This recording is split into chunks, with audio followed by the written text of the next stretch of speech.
How to fix YouTube videos suddenly getting dark on Android. Hey guys, in this video I'll show you how to fix YouTube videos suddenly getting dark on Android. Alright, let's begin. First, open the YouTube app on your device. Tap on You at the bottom right. Then tap the gear icon at the top right. Here, go to General. Then tap on Appearance. Switch to Light Theme. Wait a few seconds, then switch back to Dark Theme, or vice versa. This refreshes the display settings and often fixes the issue. Go back to your home screen. Press and hold the YouTube app icon.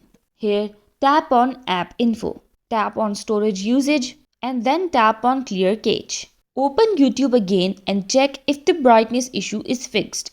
And that's it. That's how you can fix YouTube getting dark on Android.